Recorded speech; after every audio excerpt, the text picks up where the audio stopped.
député bi di Abdou Mbacké Bara Dolly ni dina jébbal ci taabalu ko jëwriñ ji ñu dénk lépp lu jëm ci wàllu ko yoon ab question orale lañ ca bëgg moom moo di ñu indi ak leeraange ca dàq gañu dàq fonctionnaire u ministère de la justice rawatina directeur des droits humains ak ki nga xam ne rek moom moo nekkoon directeur de cabinet bu jëwriñ ji ñu dénk lépp lu jëm ci wàllu promotion droits humains da ngeen ko dégg ci biir xibaar yi. lu jëm ci fukk ak ñaareelu ko université francophone yu Ndakaaru ngir jëm ci wàllu ko wér-gi-yaram doon nañ ko amal lañ fa doon waxtaanee bokk na ca njaayum garab yu bon yi la ñu bëgg moom moo di ñu tere lu ni mel ci dëkk bii di Touba daa ngeen ci dégg kenn ca ñoom di njiit la ba tey ci wàllu ko xibaar yi tëngee ci tumburanke ay yoon ba tax dem gaak dikk ga di xaw a gàllankooru loolu la ko waral ñu ni tali yu bon ñii di municipalité ba ni la ko waral tamit bokk na ca ñàkk ko koppar jaageen jëf ci déglu bi nis tuuti ñu indi ci ay faram-fàcce. Mbeti Diop. Abdou Thiam moom moo nekk ci machine bi dañ koy dooree ak lakk goo xam ne nii sànq lañ ni dafa am ca wetu technopole fa jigeek fi nga xam ni moom moo di arène nationale ñu ne nag lakk ga ma ngay xaw a ëpp dayo sapeur pompier yi la ñuy xaar ñu yegg si fi daañu si ñëwaat ci biir xibaar yi wala ci suñu yeneeni xibaar ak ndongo kama fa teew. RFM kumpa jeex na. dàq gi ñu dàq directeur de cabinet bu secrétaire d'État bi ñu dénk lépp lu jëm ci wàllu promotion droits humains ak directeur de cabinet bu droits humains yooyu Cheikh Abdou Mbacké Bara Dolly ni dina déposer ab question orale ci taabalu pour jëwriñ ji ñu dénk lépp lu jëm ci wàllu ko yoon ëllëg ci àllarba ji moom député bi bokk ci groupe parlementaire liberté et démocratie di ñaawlu boobu décision ñu jël gàll ko ci loosuk ñaari fonctionnaire yooyu muy wax ni ñoom bu fekkee am na ku responsable ci wàllu woowu rek jëwriñ jëleen fa yónni woon la mu yëkkati lu ni mel tey jii ci assemblée nationale leeral yeeg Mamadou Amar Ndione. Samba Ndiaye Seck di directeur cabinet bu ministre bi ñu dénk wàllu justice Moustapha Ka directeur des droits humains ñu tekki seen ndombal tànk gannaaw ba ñu yëkkatee ay kàddu ci comité des droits de l'homme Nations Unies ci affaire Karim Wade député Cheikh Abdou Mbacké Bara Dolly jàpp na ne ministre de la justice maître Malick Sall war naa wax li tax dogal boobu lee wadd. man maay bind demande ministre de la justice pour que demande explication pour mu leeral ma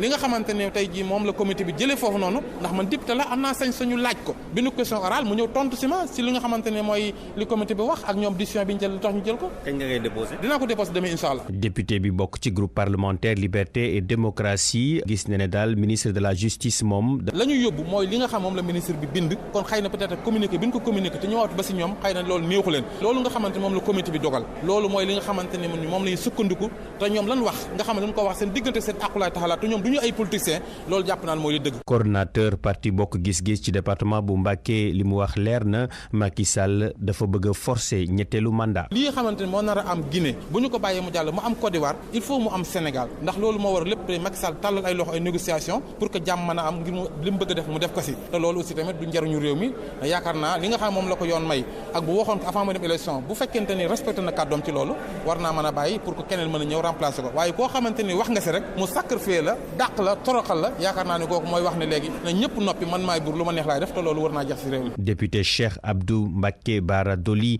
yëkkati ay kaddu jëmale ko ci président Macky Sall nee na nag askan wi duñu bàyyi benn yoon muy jéem a yuutu ab ñetteelu mandat boo xam ne kenn àndu ci. Mamadou Amar Ndione loola moom député bi yëkkati ko tey jii ci assemblée nationale foofu nga xam ne rek daal dinañ fay ratifié ci député yëpp maanaam majorité la nga xam ni moom moo di député yu bëree bëri daal dinañ koy woote mooy jëm ci wàllug ñi nga xam ni ñoom ñooy séq fukki ak ñeent commission yooyu ca assemblée nationale woot bi tey ci suba la woon ci ngoon gi le député yi di maanaam tëral yooyu ak bureau jëm ci wàllug commission yooyu.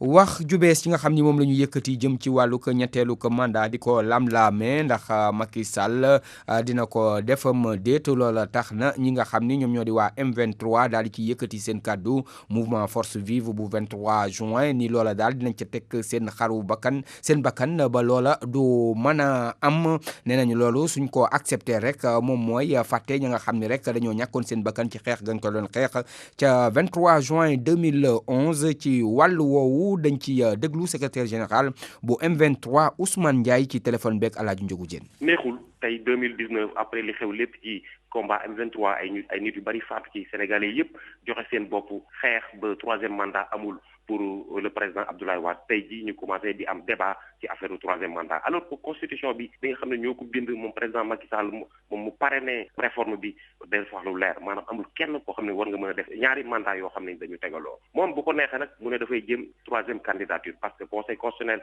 muy Sénégal wala muy Afrique dañuy xool ñoom président yi lu ñu bëgg rek ñu def ko waaye askan bi ci boppam ci fulla ak ci fayda ak ci xel dina taxaw pour bañ ñetteeli mandat parce que ñetteeli mandat mënul am ci réew mi constitution bi nangu ko askan bi di ko nangu te jéem ko loolu dafay tilimal ñi nga xam ne nii maanaam ñoo xeex daanu ci xeex bi muy Mamadou Diop ak ñeneen ñëpp ñi nga xam ne nii dañu faatu wala dañoo perdre deret pour taxawal seen réew wala dañu gaañu wala ñu joxe woon maanaam seen liberté pour ci biir xeex bi pour que 3e mandat bañati am Sénégal te gëm naa ne 3e mandat mënatul am Sénégal président Macky Sall bu ko jéemee du ko am keneen ku ko mën a jéem doo ko am bu ko neexee nag mu essayé 3e candidature te yaakaaruma ko bu ko essayé tamit peuple bi ci xel ak ci fulla ak fayda dina taxaw na mu taxaw woon pour bañ loolu. mu nekkoon Ousmane Ndiaye secrétaire général bu M23 lamlamee googu ñuy lamlamee ñetti ko mandat lan la ci askan wi xalaat ñenn ca ñoom jàpp ni loolu buñ koy tudd dafa fekk rek mi ngi ci boppam njiitu réew mi naam su ko fekk bëggula bëral ca kaw ñeneen ñi gis ni loolu wax kasaw la rek ay waxi politique la waaye dara amu ci Kumba Sandiane Faye. ca peggub rond-point bu assemblée nationale ñu gis ab groupe liggéeykat yu nekk ci administration Sénégal dañu ragala aar du jëmale ci ab mandat ñetteelu mandat li ñuy moytu di ñu def leen nip Sori Kaba. ndax nañu kii nga bëgg ñun ñi mu jënteel gi kenn ci ñoom mujjee ardu ci mbir moomee ci ñu téyal ko turam. président Macky Sall daf fi def référendum ne peuple bi dama bëgg ngeen wax ñaari mandat lay def wala peuple bi yëpp woote ne ñaari mandat lay def mu yam fa nit ñi war nañ jël confiance nag jox ko ki jiite réew mi pour ñu xam ni kat moom dañ ko ne ñaari mandat lay def. waaye nag bu président Sall bëggee wéyal bañ a yem ci mandat bi. ci cappaandaw ga ñu gis ne mu ngi tendre ci ñetteel peuple bi ngeen réagir. lu soriwul foofu dara beneen doomu réew mi Mamadou Guissé moom amatu benn xel ñaar président Sall day mandat ñetteelu mandat ndax ni muy doxalee fan yi mënees koo jàppee neen ci politique. jubóo na Ablaye Wade libéré nañ Khalifa Sall Sonko ñu ngi koy waaj a dugal moom moo taxaw ne carrément que ñaari mandat lay def ñoom ñoo ko xeexoon fii nii taxaw yor seeni xeer yor lépp ne bu kenn laal suñu constitution. Ibba Fall di waaj a dawal otoom moom jàpput ne président Sall dafa bëgg beneen mandat. gëwuma ko daal man dama defe ni comme dëkk bi dafa metti yaay dañuy créer divertissement pour nit ñi fàtte seeni problème je serai déçu s'il le fait. lu mu ci mën a doon ndaw bii di Babacar Diouf mu ngi xelal njiitub réew mi mu bañ a jéem a laaj ñetteelu mandat ndax 23 juin 2011 jarta fàtte. lu rew 23 juin laa fi gis ko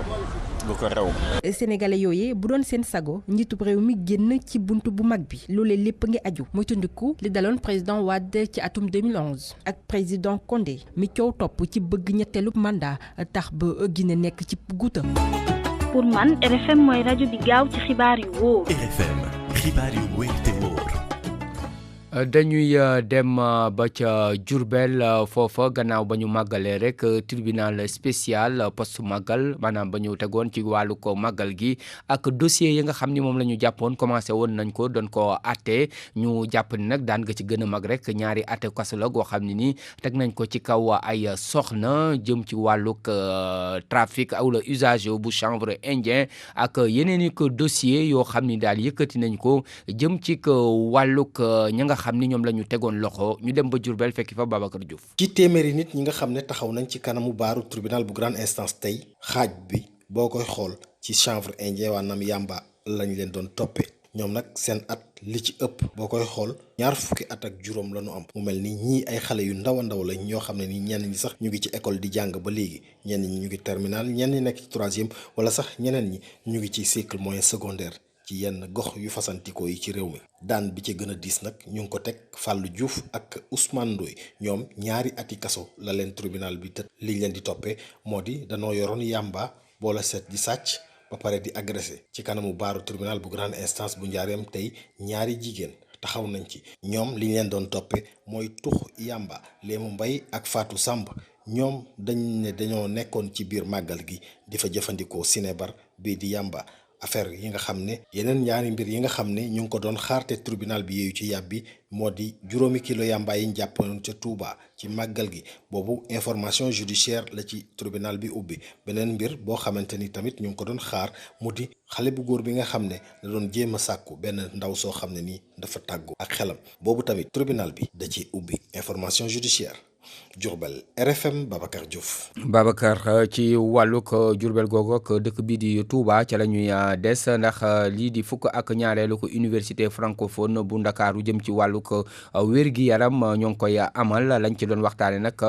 bokk na ca mbirum médicament yu bon yi nga xam ni moom la ñuy jaay ak li juppee ci wàllug pharmacie yu jaarul yoon loola nekk loo xam ne ni daal tax na ñu ni njaay mënuy njaay lépp lu jëm ci wàllu garab yooyu yu bon yi foofa ca Touba la ñu bëgg moom mooy mu dakk ci loolu sax comité bi di sàkku ci njiitu réew mi mu waxtaan ak kilifa diine yi ngir ñu mën a dakkal lu ni mel Mayin Ndiaye bokk ci comité bi lañ ciy déglu ci micro Nafissatou Silla. Quand le khalife général de Touba a dit que je ne veux plus de mèches, il y a plus de mèches. Moi, j'ai été personnellement dans la lutte de Darou Mousti. Khalife général des Mourides moom benn interlocuteur la am man tuuti naa pour wax ci Khalife général des Mourides interlocuteur am ñoo xam nga ko mooy président de la République donc volonté politique boobu président de la République parce que ñun bañ ko rencontré itam wane na ci takku wane na ci tamit quand on a restitué les médicaments on est arrivé jusqu'à voir le khalife. Aujourd'hui il y a plus de dépôt à Darou Mousty, il y a que des pharmacies parce que li mu déclaré daf ni je déclare la guerre contre le faux médicament. Son ministre de la santé aussi mi ngi ciy yëngu ñun comité bi jox nañu 100 millions de subventions bu ñu permettre ñu mun a jéem a liggéey bien que loolu des na bëgg nañu aussi comité bi comme arrêté la suba ñu def ko décret su ngeen doxantoo ci lu may seen yaram dafay daw garab yi nii lañ leen di tegee di leen jaay. ñu dem ba tëngee ca foofa tali yu bon ya moom moo sonal askan wa ndax loola dafay tax dem geeg dikk gi daal di tagga témbe ñii di waa municipalité bañ ca joxoñ baaraamu tuuma la ñu wax moom moo di boo gisee tali yi bon la ko waral moom moo di ñàkki koppar ñu dem ba tëngee fekki fa Abdou Diouf Diagne. boo jëlee Fass ba Cité Takko amul tali bu ci baax fa mu dàngu ba Diorga amul tali bu ci baax dem ba Colobane Guy Murit amul benn tali bu ci baax ba Jokkul. Pape Diop di ñu xamal fii melukaanu tali yi nga xam ne ñoom ñoo nekk ci Tëngéej nemmeeku gi genn la ñoom ñëpp ñoo yàqu ba pare fees dell ak ay kàmbu muy lu ñaaw lool ci dëkk bu mel ne Tëngéej suñu sukkandikoo ci dawalkatu taxi clando bii. mënoo fi indi oto mu baax fi te tant que amoo tali yu baax mënoo am oto bu baax te loolu liggéey da nga koy dépanner waat ci oto yi jaaduwul ci dëkk bu mel ni Tëngéej dañ waroon a nataale Tëngéej ak Dakar fan moo ci dàq Tëngéej moo gën a bon ci dëkk yi Tëngéej amul tali bu baax boo liggéeyee tey suba doo liggéey tali bu bon moo waral lool. yàqu teg tali yi nga xam ne dafa daj fépp fi si Tëngéej clients yi yëg nañu ko bu baax a baax lépp waxtoo ngi nii Tahirou Ndiaye di xaar taxi bu ko yóbbu Colobane Guy Murit. ñun bu ñu wàccee pour ñoom oto rek problème la mën nga taxaw 30 minutes wala une heure de temps yoo xam ne doo gis oto bu la yóbbu chauffeur yi non demuñu tali yi baaxul day yàq suñu oto tamit wax nañ dëgg tamit aussi parce que bu tali yi baaxoon ñoom ñoo gën a bëgg a liggéey mais xam nga bu tali baaxul ngay xëy di daw di dépendre ville bu mel ni Tëngéej ville bu avancé woon dem ba dellu ginnaaw comme nii ça va mal de route nationale bi sax déjà tali bi baaxul encore parce que banlieue bi sax département yu bëri am nañu ay tali yu baax. ñu ëpp ci askan wi nekk ci Tëngéej nag lépp ci ndodd maire yi lañu ko teg di xam ne dañoo yaafuus muy tuuma yoo xam ne Mame Oumar Mané daf ko weddi ba mu set wecc moom mooy maire bu commune bu Rufisque Nord. mais bés bu maire yi amee moyen def ko rek mu jeex mais fu mu nekk nii dañuy jéem a ut ay pexe parce que nit ñi nan leen di wax dëgg maire yi mënu ko mais ku mënul fay salaire naka ngay mën a defaree yoon. am ay moyens wala ñàkk ay moyens li wóor ba wóor mooy Tëngéej jamono ji bu fekkoon nit la ñu ne mu ngi sukuraat. RFM Rufisque Abdou Diouf Diagne. RFM Sport. tàggat yaram Abdou Diouf Diagne ñoo ngi lay nuyu. Abdou Diouf Junior Abdou Diouf Junior Alaaji Ndate. Abdou Diouf Diagne la ñu jeexale sànq moo tax te Abdou mën na weccoo meneen. Abdou Diouf nee naa ko na dindi Diagne bi na dindi Diagne bi Ndate. kon ñu ne Abdou Diagne di wax Abdou Diouf. waaw kay ñoo ngi lay dalal. jërëjëf Ndate. football lañ koy dooree ak génération foot mi waajalub jongante waaye mu mel ni ñàkk na ñaari joueur ñaar yoo xam ne yu amoon a am solo la muy Jean-Louis Barthélémy Diouf ak Dimitri Christian Kassekar moom nag ñoom ñaar kon dañoo dem ci benn club bu ñu naan Mostar FC mu nga nekk ca Malte muy première division foofee kon ca Malte ñoom nag ba ñu demee ba léegi football nañu benn jongante boo xam ne nee nañu daal li ci topp lépp dañu bëgg mu doon lu rafet su ko defee ñu intéressé ñi nga xam ne ñoom ñooy toog ci tribune yi di bind turu ñi gën a xarañ ngir yóbbu leen ci club yu mag yi dañ ciy déglu ci wàllu wi Jean Barthélémy Diouf. entraîneurs yi ak dirigeants yi toppatoo nañu bu baax ba ñëwee adopté nañ bu baax ça se passe très très très bien groupe bi ça va ça se passe bien. gannaaw ba nga demee léegi biti réew lan mooy sa ambition ak ndax sa xel mu ngi nekk ci équipe nationale bu Sénégal bi. première ambition bi mooy adopté wu. joué naa des années championnat du Sénégal. mun naa ne amatuma dara lu may prouver Sénégal gagné naa coupe du Sénégal gagné naa championnat joué équipe nationale après ma génn football ci équipe bi nga xamante ni première expérience professionnelle la dina ma jàppale pour bu ëllëgee ñu mën a bouger dem feneen. liggéey rek moo koy indi ambition bi comme ñëpp xam nañ ko ñëpp dañoo bëgg a football Angleterre ndax koo ci wax daa naan championnat Angleterre laa bëgg a football wala yeneen championnat yu gën a élevé championnat yi. mais comme que am naa agent bu ma liggéey moom il va s'en occuper sama plan de carrière ñu ngi koy dessiner moom xam na bu baax fu ñu bëgg a dem. Angleterre mooy objectif bi mais équipe nationale Sénégal moom liggéey rek a fay dugal nit liggéey kese te ñun ñu ngi soog a ñëw football naa foofu équipe nationale mais pour ñëw ci A bi tamit bëgg nañ ko trop mais buuxante la te buuxante bi liggéey la te liggéey baa ngi door a door pour l'instant moom maa ngi concentré wu ci équipe bi ma nekk pour liggéey pour am résultat pour mën a ñëw équipe nationale nit yaa mën a jaay sa bopp moo footballee prouvé dinaa jaay sam bopp progressé. jaay boppam ba gars yi mën ko teg bët bu baax moom ak Dimitri Christian Kasekar kooku doon wax noonu mooy Jean-Louis Barthélémy Diouf bu Génération Foot su xibaaru tubaab yi jotee Dimitri Christian Kasekar ngeen di dégg ñoom ñaar Malal Junior Diagne moo taataan seeni kàddu ci wàllu football ba léegi ak tey jii Ligue des Champions am na jongante yu am solo yoo xam ne ñu ngi koy xaarandi rawatina tey jii ci ngoon Bruges bu ñaari doomu Sénégal yooyu. di Mbaye Diagne ak Crépin Diatta moom mooy dalal Paris Saint-Germain bu Idrissa Gana Gueye donte sax xam ngeen ne moom gaañu tax na ba du bokk ci boobu la jongante mook Neymar. Galatasaray dina dalal waa Real Madrid. Tottenham Étoile Rouge Belgrade lay doon. Olympiakos Bayern Munich. Shakhtar Donetsk Dinamo Zagreb. Manchester City Atlanta Bergame ñi nga xam ne ñoo di Atlético Madrid ñoom ñooy dalal waa Bayer Leverkusen. ñii di waa Juventus de Turin bu ñoom Ronaldo dalal Lokomotiv Moscou. ci wàllu basketball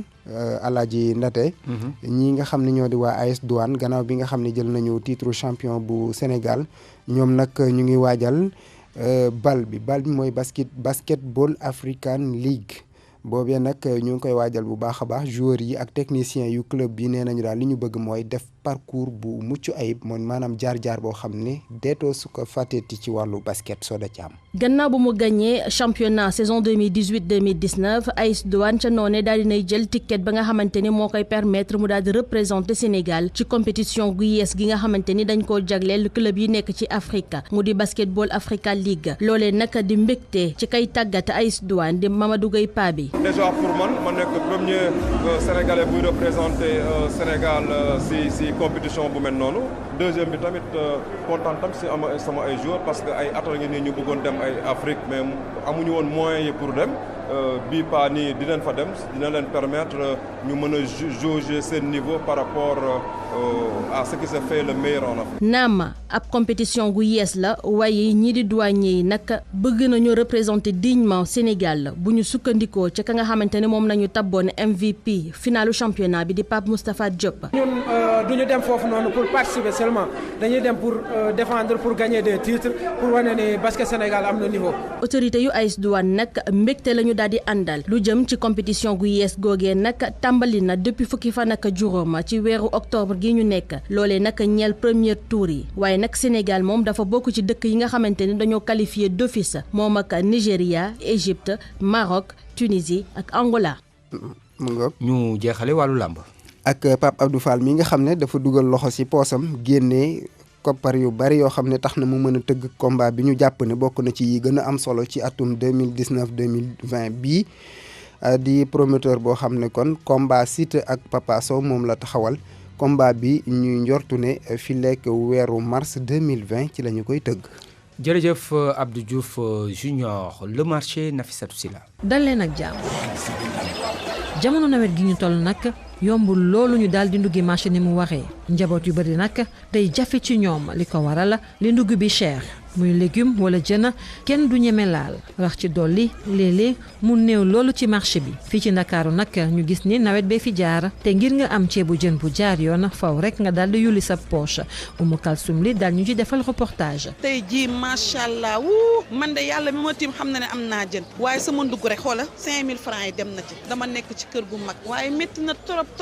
marché Gueule Tapée ñu gis ay jigéen yoo xam ne dañuy dox ci diggante table yi yenn saa yi sax nga gis koo xam ne day taxaw du xam lu muy def wala muy xool fu nekk li ko war mooy ab njaaxleem ci njëgu jën bekk légumes yi nga xam ne cher na lool. buñ ko waxee métti na te buñ ko waxul métti na daal di ñaan yàlla daal ñu jàppale ñu métti na torop mais lu métti nag jàmm bi dong lay dal. saa yi moom loo fi indi du doy.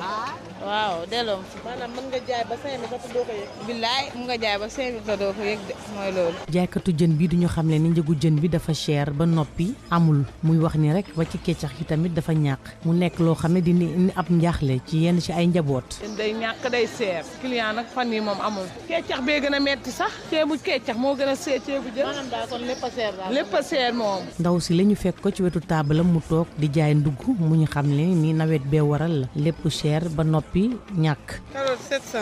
patate kilo 400 ñaam bi kilo téeméer affaire yi moom seer na sant yàlla rek. marché bi ngi gën di metti ci njaboot yi ñenn ñi sax dañuy obligé di ñoqi lu bari ngir mën a am jën ak légume lépp rek ngir taajal njaboot gi ceebu jën bu neex. jafe-jafe yooyu nag nawet bi waral ci marché yu bëri nag lañ koy yëgee ci réew mi marché yooyee sax daanaka day jafe sax léeg-léeg ndugg ma daal di fay egg ñu seetlu li ni mel ca marché central bu Kaolack foofe sax ñu gis ni njëg mi dafa doublé ki amal seetlu bi di Ibrahima Diamé. ay carottes ay chou pommé kaane persil poivron ñu sambleen ci ay tablettes mu mel ni kon marché bi taxu ko manqué légume waaye nag njëg li moo xaw a cher Bàcci Diop moom vendeur légume la ci marché central bu Kaolack. marché bi fi mu toll nii moom dara yombul fi mu toll nii moom lépp a cher oignon cher na kaani salade cher na limon ak